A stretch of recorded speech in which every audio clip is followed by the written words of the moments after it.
Hoy en canalum.es les hablaremos de la nueva edición del Premio de Novela Vargas Llosa. También daremos un paseo por el significado de las nubes en el Día Meteorológico Mundial. Y en la entrevista del día pensaremos sobre lo político con el profesor de filosofía Alfonso Galindo. ¡Comenzamos! Bienvenidos a canalum.es. Hoy vamos a comenzar hablándoles de un proyecto de investigación. Fíjense ustedes, aplican la industria 4.0 a la producción de cerveza. Estén atentos porque promete interesante. Bueno, Siroco es un proyecto de investigación concedido en la convocatoria Interconecta CEDETI de 2016, en el que un consorcio de empresas y la Universidad de Murcia pues hacemos un proyecto en el ámbito de Industria 4.0 dentro de la factoría de Estrella Levante como principal empresa.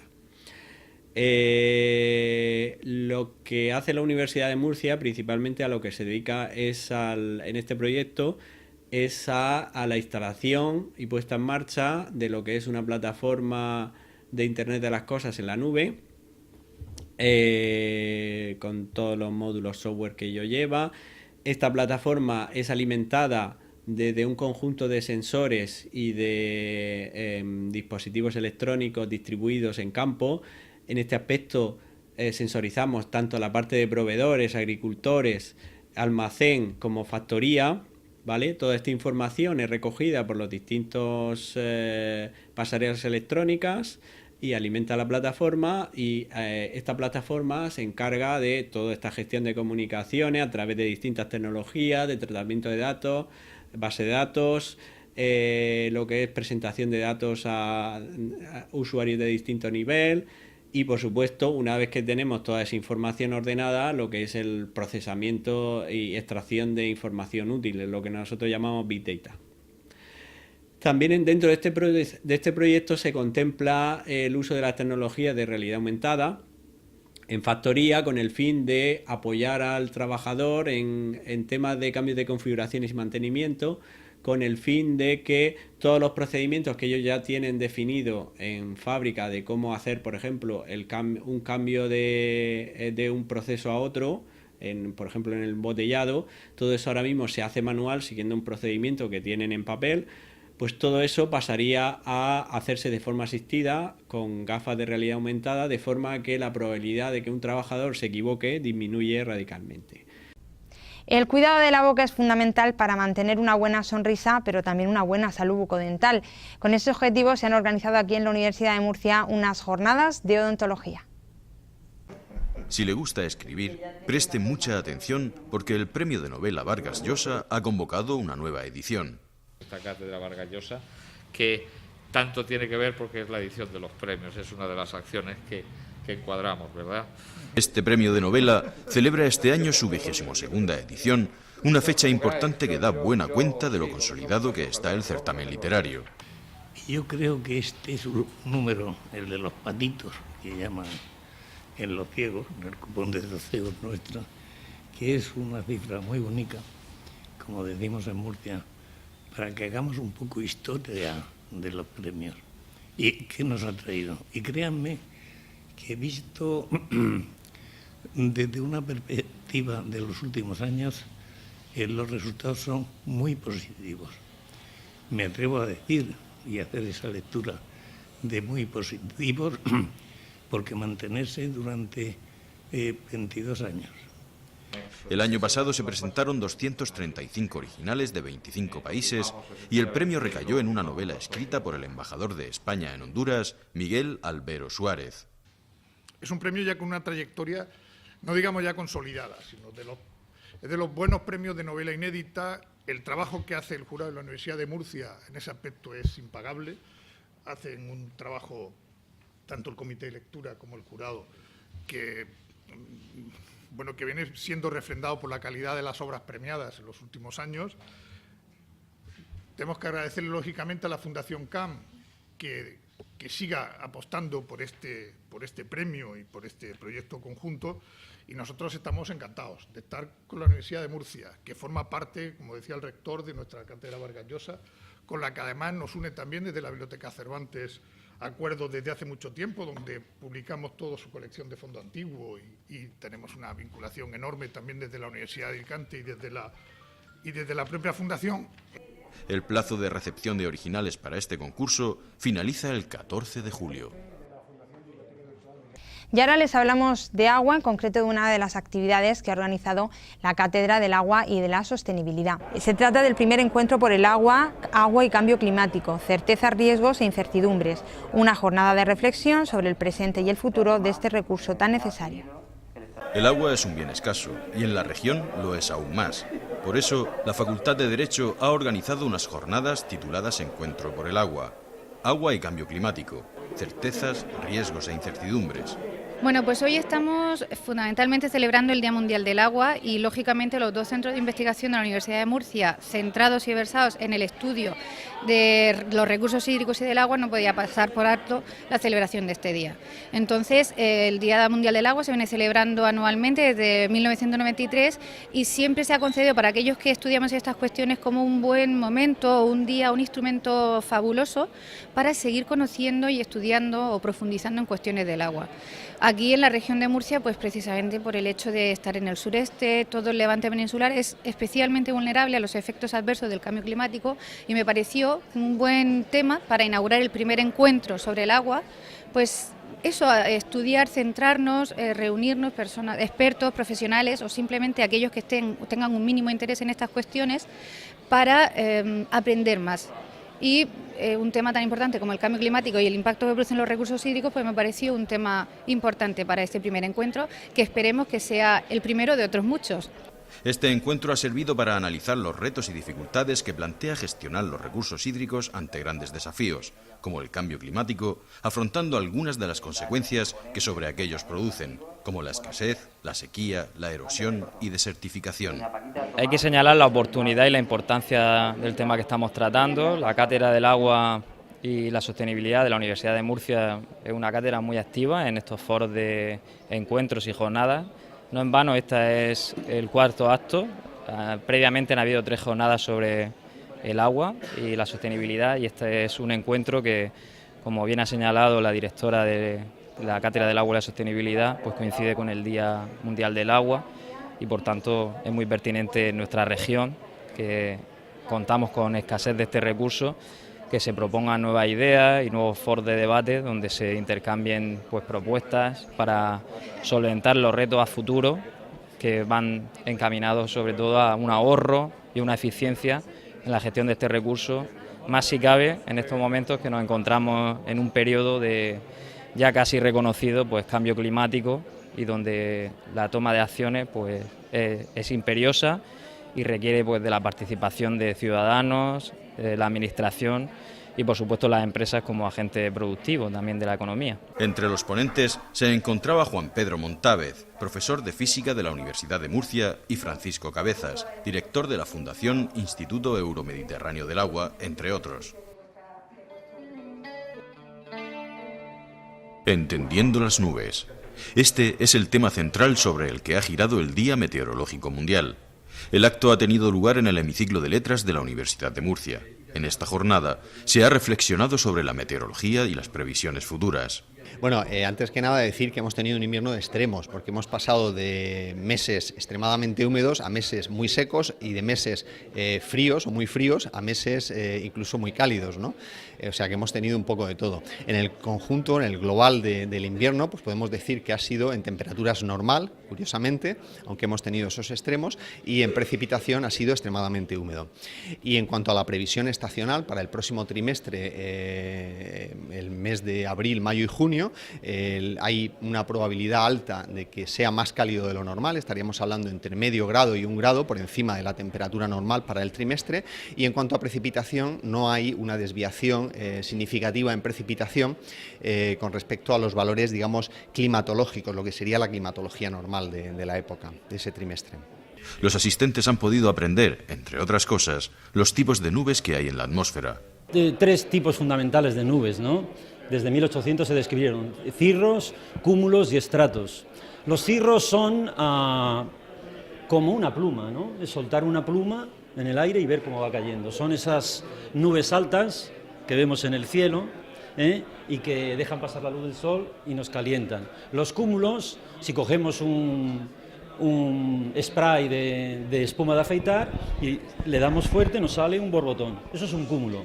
Y si ese jabón que nos ha salido lo expandimos por la cara y en lugar de tener 3 dimensiones solo tiene 2, es un estrato.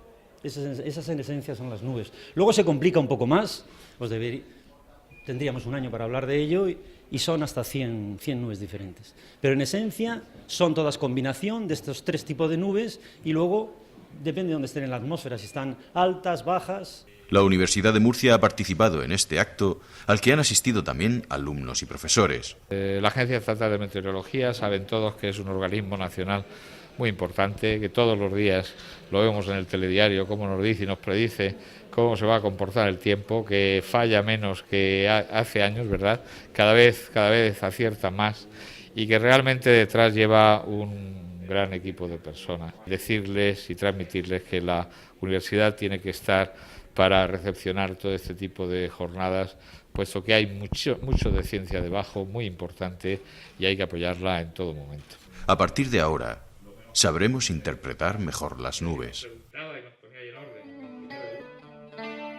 El Hospital Morales Meseguer ha acogido las terceras jornadas del Máster de Odontología Infantil Integrada, Evaluación del Frenillo del Bebé. La profesora Roberta Martinelli ha sido la encargada de dar la conferencia. La doctora Roberta Martinelli es doctora en logopedia por la Universidad de Sao Paulo, de Bauru, y ella es una experta en la lengua, en su manejo, en el diagnóstico de sus patologías, en el tratamiento y en el seguimiento.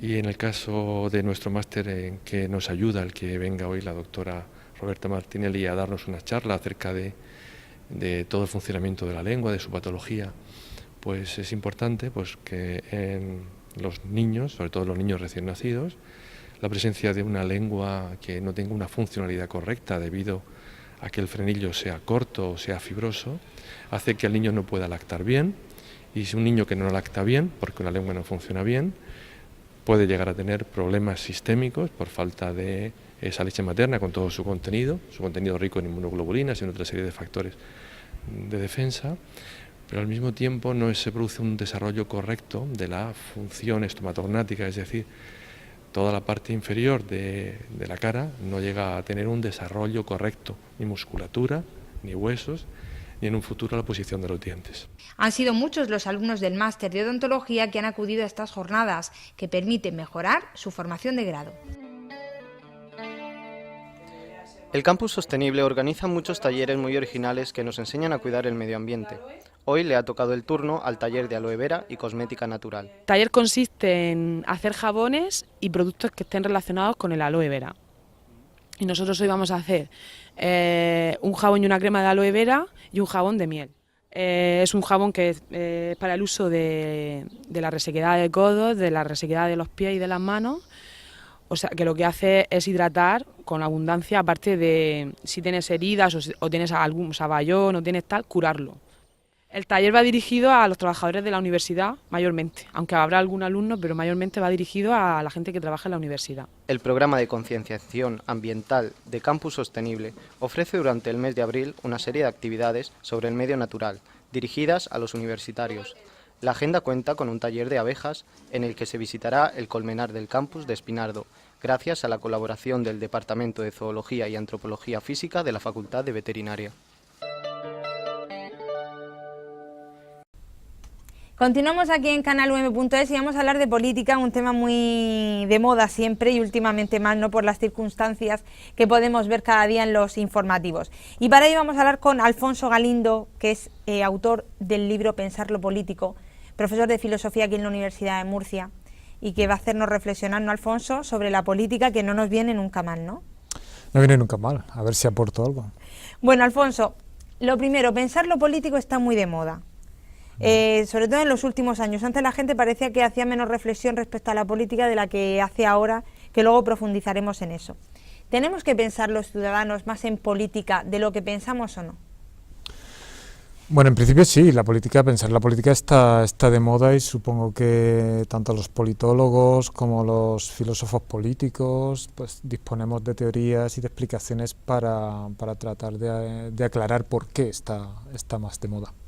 En cuanto a lo que me preguntas específicamente, si tenemos que pensar más, yo creo que sí, que la reflexividad en el terreno, en cualquier terreno, pero en el terreno de la política, el que la ciudadanía en general mejore su mirada sobre los conceptos políticos, sobre las prácticas, sobre ciertas creencias que en ocasiones se asumen acríticamente, pues mejora el rendimiento como ciudadano, te ofrece una mirada más compleja, más sofisticada. Se suele decir, y es así, que eres más difícil de engañar, ¿no? O sea que sí, hay que reflexionar más sobre la política. ¿Qué nos cuentas en Pensar lo Político?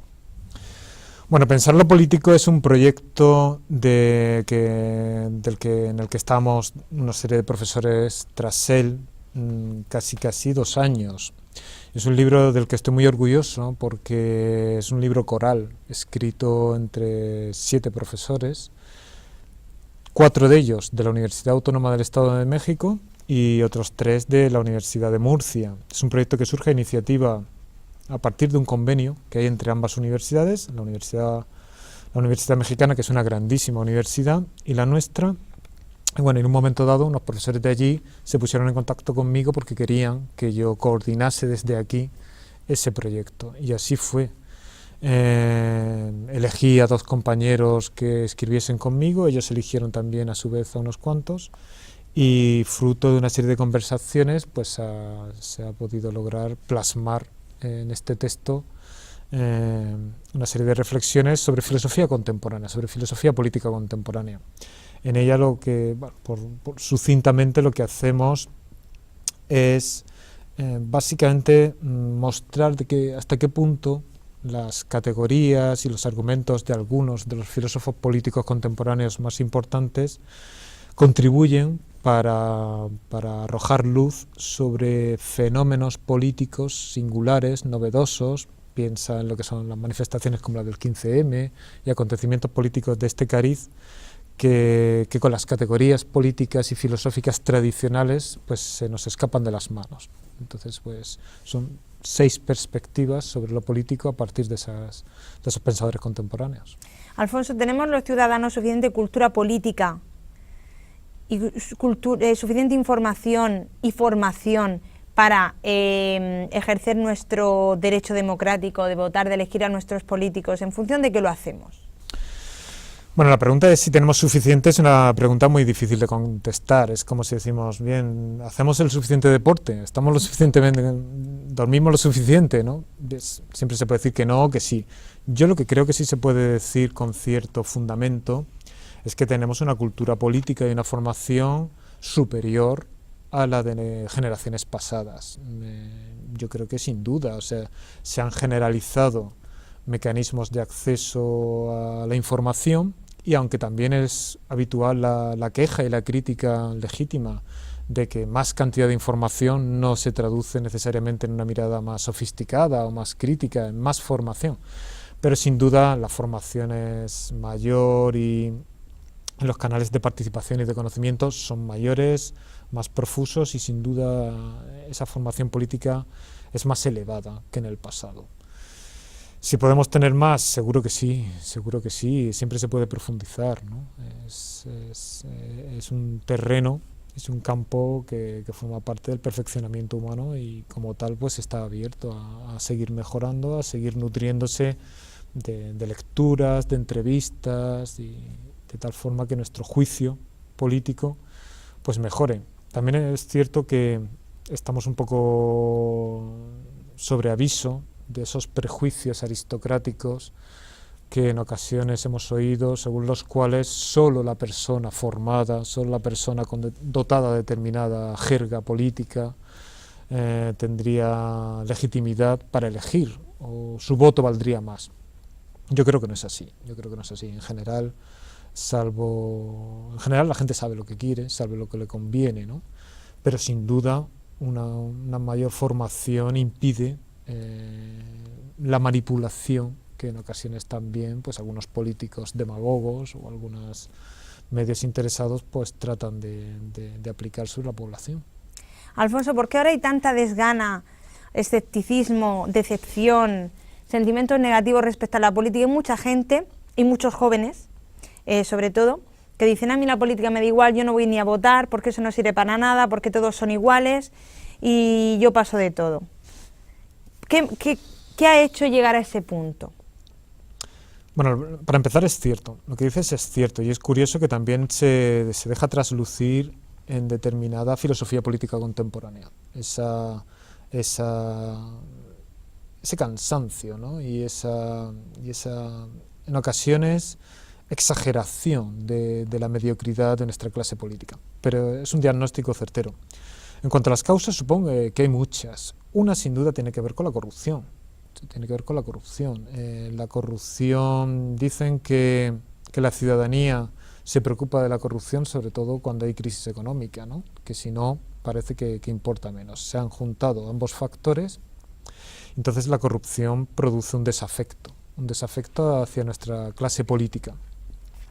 A eso se añade que desde determinados sectores de la vida civil y política se ha aprovechado ese desafecto para elevar el mismo al rango de crítica radical de la institución política.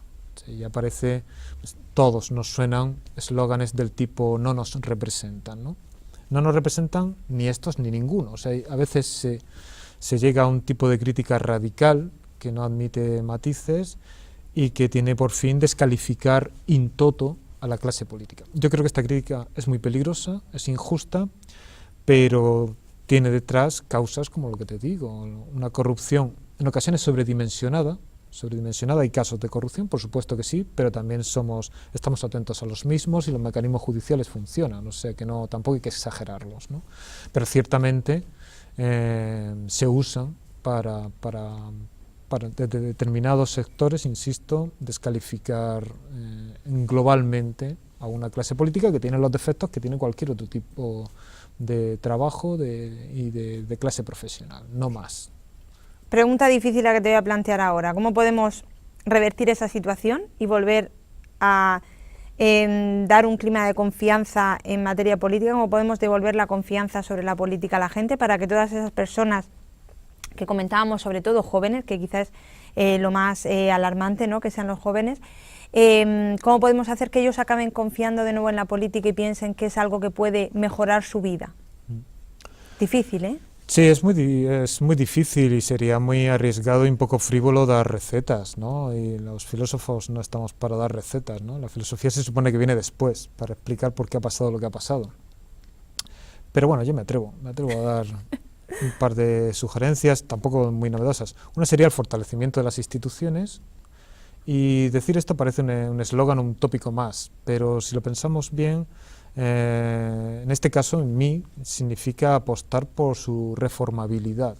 O sea, también es peligroso desde lo que oímos de determinados sectores sociales y políticos que pretenden acabar con determinadas instituciones o que se embarcan en una crítica tan radical de las mismas que no dejan escapatoria. Yo creo que eso es peligroso. Hay que defender la reformabilidad, el perfeccionamiento de nuestras instituciones. Nuestras instituciones tienen un amplio campo de reforma y de mejora, no hay que renunciar a eso. Y por otro lado me gustaría decir, aunque es extemporáneo y paradójico en boca de un filósofo, que tal vez haya que reivindicar de nuevo cierta apelación a la verdad frente a la demagogia. O sea, a mí me cansa mucho oír, supongo como a todos, ¿no?, determinados discursos, muchos en boca de políticos, ¿no?, que claramente defienden, aspiran, espolean a la ciudadanía a cosas que sabemos que son imposibles, que son mentira, y eso hay que denunciarlo. Hay cosas que se buscan, hay cosas que se denuncian que son falsas. Entonces, reivindicar cierta cultura de defensa de la verdad, y ya digo que esto dicho por un filósofo es muy delicado, pues no estaría de más, ¿no?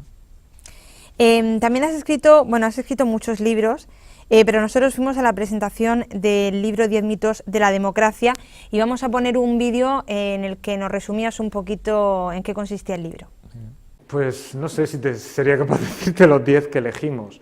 Bien, los mitos de la democracia, para nosotros ahí la palabra mito no tiene un contenido peyorativo. O sea, el peligro de los mitos, que son los pilares en los que se sostienen nuestra democracia y las convicciones que apuntalan nuestro estilo de vida y nuestra forma de vida democrática, nuestra cultura política democrática.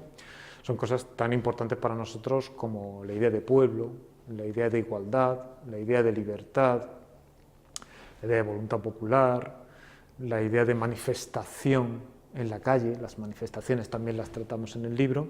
Y lo que consideramos en este ensayo es que los mitos, el peligro de los mitos radica en cuando se convierten en dogmas, cuando son usados como arma arrojadiza, cuando se asfixia la pluralidad de sentidos y la riqueza que encierran y se convierten en un dogma usando sobre todo la manipulación, el uso demagógico de los mitos, el uso demagógico de lo que es la voluntad popular o la idea de pueblo, el uso demagógico de la igualdad, el uso demagógico de la libertad.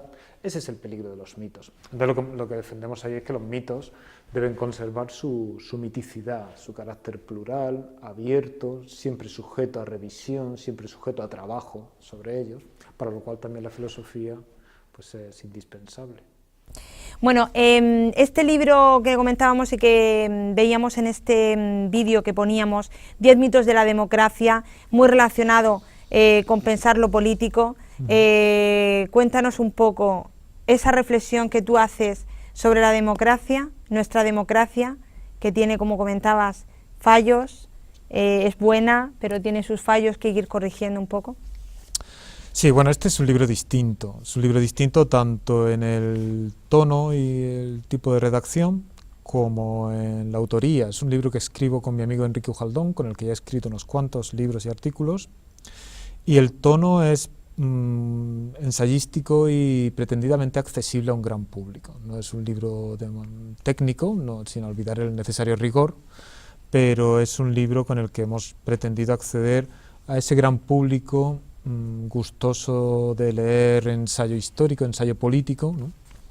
Y el objetivo del libro era problematizar nuestra democracia, problematizarla para perfeccionarla, para contribuir a su perfeccionamiento. Consideramos que no solo se hace política en los parlamentos o en los lugares de gestión pública, sino también en el debate de ideas, en el debate sobre los conceptos, porque los conceptos y las ideas son armas políticas, cristalizan en determinadas constituciones, la gente da la vida por los conceptos y por las palabras. Entonces es necesario embarcarse en un análisis para mostrar hasta qué punto nuestros conceptos están transidos a veces de adherencias semánticas, de incomprensiones que permiten usos sesgados, demagógicos y manipulativos. Nos fijamos en este libro en 10 grandes pilares de nuestra democracia: la educación, la idea de pueblo, la idea de igualdad, la idea de voluntad popular, la idea de representación política, etcétera, hasta 10.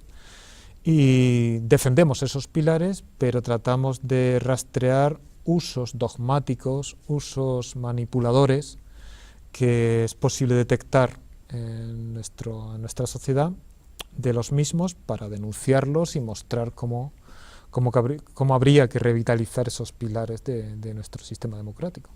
Y otro libro de los que has escrito, Pensamiento impolítico contemporáneo. Bueno, este sí que es un libro diferente. Aquí la autoría es mía en exclusiva, el culpable soy yo, aquí no se puede echar a nadie más la culpa, y es un libro más, si quieres, más técnico. Es un libro, yo doy clase en la Facultad de Filosofía Política Contemporánea, y es un libro de filosofía política contemporánea pues en el cual examino a cuatro grandes autores, genero una perspectiva, una matriz conceptual para analizarlos, muestro sus limitaciones y ofrezco una respuesta y una alternativa a esas limitaciones de estos 4 grandes pensadores. La idea básica, y por eso del adjetivo impolítico, es que estamos ante filosofías políticas que radicalizan la crítica a nuestras instituciones. Son, como a veces me gusta a mí decir, filosofías forenses, o sea, que nos dicen perfectamente, diagnostican de qué ha muerto la democracia y el sistema, pero no nos ofrecen ninguna cura, no sirven para revitalizarlo, ¿no?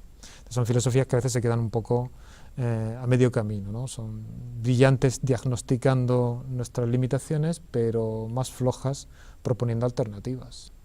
Que eso es lo que pasa muchas veces, ¿no? También en la política, ¿no? Nosotros cuando vemos los informativos vemos que se sacan muchos problemas, pero muy poca gente aporta soluciones, ¿no? Soluciones difícil. reales, y eso es lo que pedimos los ciudadanos. Bueno, Alfonso, muchísimas gracias como siempre por estar con nosotros. Nosotros volveremos mañana pues con más política, ¿no, Alfonso? No sé si mañana tenemos política, puede que sí. Siempre hay política. Siempre hay política, ¿no? Con más información, con más actualidad, con más universidad, aquí en canalum.es. Ya saben que todos los días aquí en Televisión Murciana y en el portal tv.um.es. Volvemos mañana, que pasen un estupendo día.